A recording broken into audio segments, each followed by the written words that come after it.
Anda kembali di Apa Kabar Indonesia Pagi. Nanti saya lagi ke Bu Ibu Nur Nur ya. Fajriah, tapi sebelumnya saya mau ngobrol dulu atau kita ajak ngobrol dulu dengan Prof. Hikmahanto Juwana. Selamat pagi, Assalamualaikum Prof. Ya, waalaikumsalam, selamat pagi. Pagi, nah mudah-mudahan penjelasan dari Prof nanti bisa didengarkan oleh keluarga langsung. Prof, Baik. kalau dengan kasus seperti ini yang kita tahu sama-sama kemarin informasi yang viral ini mengenai status ABK dari Indonesia. Nah, perlindungan hak-hak mereka ini sebenarnya bagaimana sih Prof? Dan siapa yang bertanggung jawab? Karena kan wilayah kerja mereka juga luas, meliputi beberapa negara di dunia gitu. Ya, begini, pertama ya, tentu ini berkaitan di mana kapal itu bersandar. Karena apa? Ketika mereka bersandar, nah otoritas di negara tersebut yang mempunyai kewenangan. Nah, yang saya dengar bahwa mereka bersandar sekarang di Korea Selatan, di Busan. Sehingga otoritas di Korea Selatan lah yang punya kewenangan. Hanya saja kapal yang katakanlah digunakan untuk nelayan lalu kemudian melarung itu ternyata bukan kapal yang bersandar. Jadi ada kapal kecil yang kemudian mereka membawa awak kapal itu sampai ke Busan. Itu yang saya dengar informasinya. Sehingga apa? Sehingga memang kita tidak bisa minta supaya kapal utamanya itu disita lah gitu ya oleh otoritas di Korea Selatan. Nah, kedua yang kita perlu pahami adalah kalau misalnya ada pelarungan itu harus dilaporkan ke sah bandar terdekat. Jadi dalam hal ini kita tahunya itu sebenarnya bukan dari video. Video itu memang menggambarkan bahwa ada pelarungan itu, tapi mereka yang dari kapal besar itu ke Busan dan kemudian mereka melaporkan bahwa ada pelarungan. Karena itu salah satu kewajiban. Nah, kita juga harus pahami bahwa kapal itu kan bisa berhari-hari di laut ya. Bisa sehari, bisa seminggu, bahkan bisa sebulan gitu. Nah, ketika terjadi katakanlah anak buah kapal yang sakit kemudian meninggal dan di sana tidak ada fasilitas untuk membekukan jenazah, nah, supaya tidak kemudian berakibat buruk pada awak yang lainnya, maka memang ada ketentuan di dalam ILO itu yang membolehkan untuk dihanyutkan atau istilahnya dimakamkan di laut, sea burial gitu ya. Nah, itu yang mungkin terjadi. Tapi kan sekarang masalahnya para awak kapal Indonesia sekarang udah di Korea Selatan, yang saya dengar sedang dimintai keterangan oleh kepolisian di Korea Selatan. Jadi kita juga tidak bisa buru-buru menyimpulkan.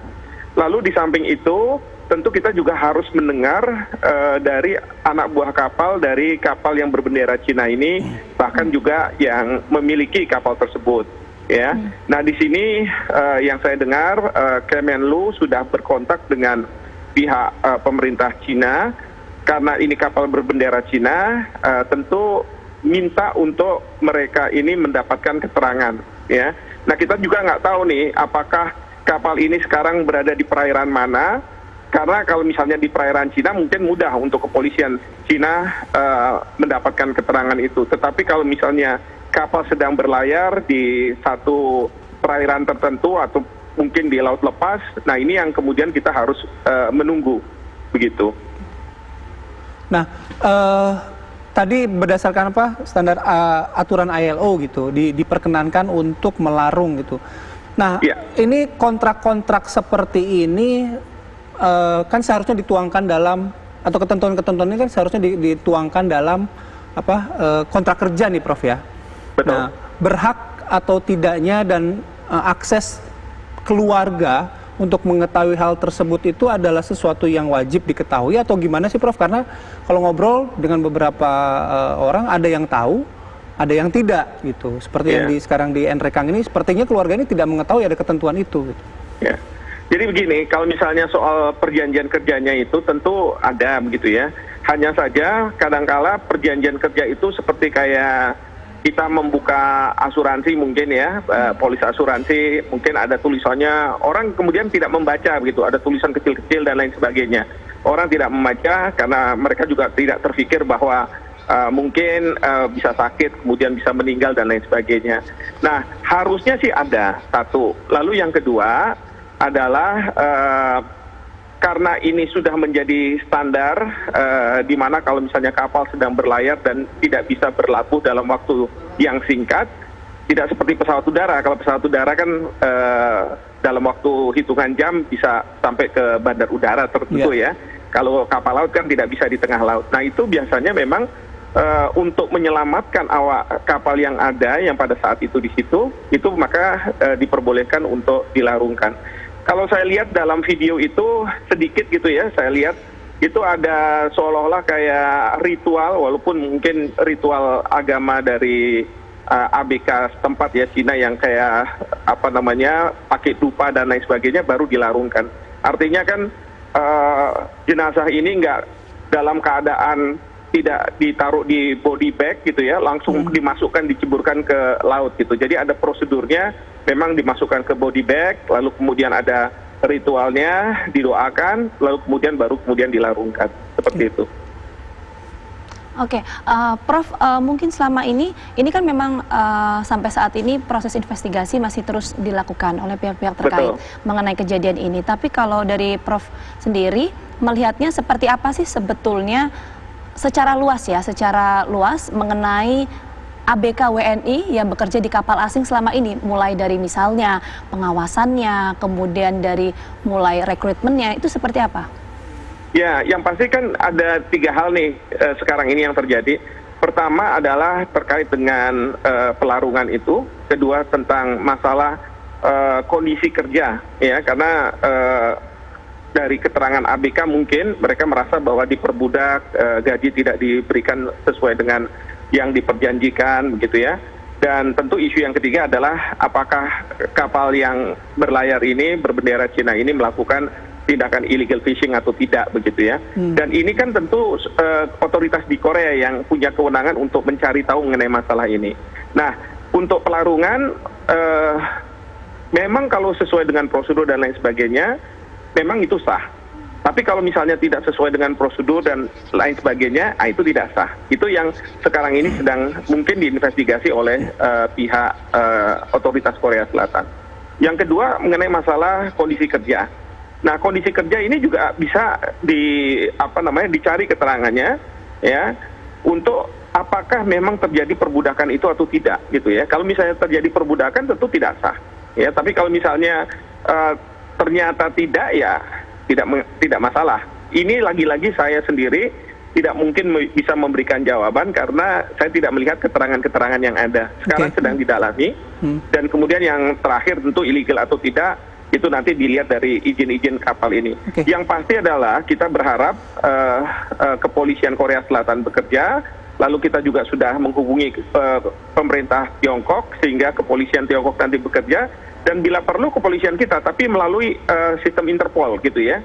Karena kita harus ingat, polisi Indonesia tidak akan boleh melakukan pekerjaan kepolisian di Korea Selatan, karena ini masalah kedaulatan di Korea Selatan, atau demikian juga di Tiongkok. Prof, tapi gimana respon Prof mengenai ini, kejadian runtutan waktunya begini? Mungkin juga bisa menjadi masukan ke pemerintah Indonesia.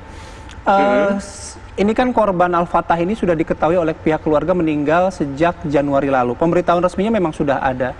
Dan sepertinya tidak ada gejolak gitu pada saat itu. Tapi kemudian video ini viral. Dan baru ada reaksi dari pemerintah kita gitu. Entah itu akan menginvestigasi atau akan melaporkan dan lain sebagainya. Ada jeda waktu yang cukup lama nih. Kalau misalnya videonya nggak viral, mungkin kita nggak dapat fakta-fakta yang terjadi saat ini. Ini gimana, Prof? Ya, ini yang saya tahu, katanya pemerintah ini sebenarnya sudah memonitor masalah ini. Memang kan pemerintah tidak mungkin terhadap suatu peristiwa kemudian disampaikan ke publik, langsung disampaikan ke publik.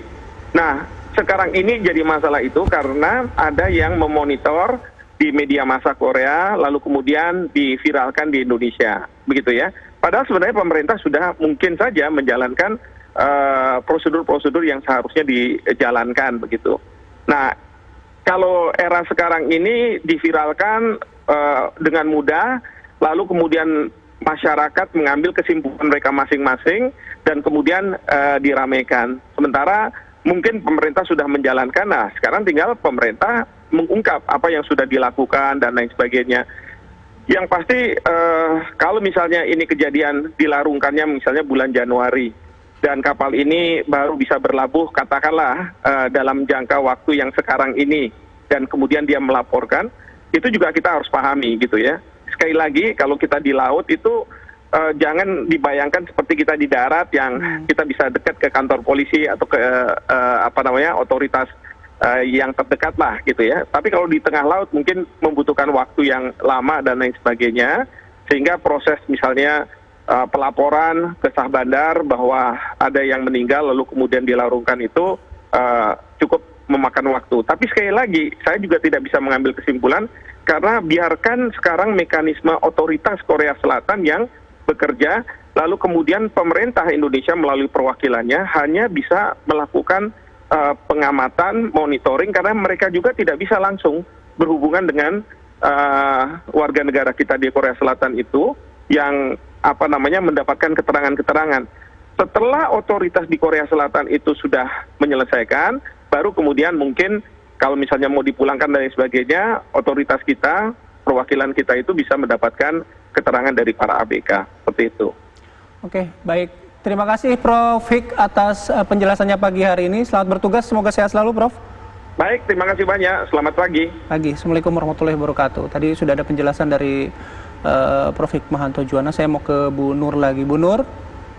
Ya. Bu Nur, tadi sedikit banyak sudah mendengar penjelasan dari Prof. Hikmahanto Juwana. Jadi mungkin saja di kontrak itu ada ketentuan bahwa bila adik Anda sakit, kemudian meninggal dunia harus dilarung ke laut karena itu sudah sesuai dengan ketentuan. Iya. Ada komentar soal ini, Bu Nur? Ya. Ya, gimana responnya Bu Nur? Masalah dilarungkan itu ya. Ya. Kalau dalam keyakinan kami meninggal di lautan kayak begitu ya memang bisa kami terima cuman prosedur kerjanya itu yang bagaimana ya itu yang masih kami pertanyakan. Apakah benar sesuai dengan yang ada di berita yang lagi viral. Itu yang kami tunggu kepastiannya. Kalau masalah pelarungan itu sudah kami ikhlaskan dan memang itu sudah sesuai prosedurnya ya. Yang kami harapkan itu saja prosedur kerjanya apakah benar seperti yang di berita itu. Kalaupun itu benar ya kami mohon kepada pemerintah yang terkait supaya bisa mengambil tindakan supaya tidak ada kejadian berikutnya lagi kepada ABK-ABK yang lain. Itu saja. Baik, terima kasih Ibu Nur telah meluangkan waktunya bercerita bersama kami di Apa Kabar Indonesia Pagi. Kami mengucapkan turut berduka cita Ibu atas kepergian dari almarhum. Iya, terima kasih. Baik, terima kasih buat Bu Nur juga sekali lagi. Nanti kita ngobrol lagi dengan Mas Banyu ya, karena tadi pihak keluarga juga sempat mempertanyakan prosedur-prosedur kerja di atas kapal itu seperti apa. Nanti kita coba gali dengan Mas Banyu, nih mantan ABK ya. Oke, kami akan kembali sesaat lagi.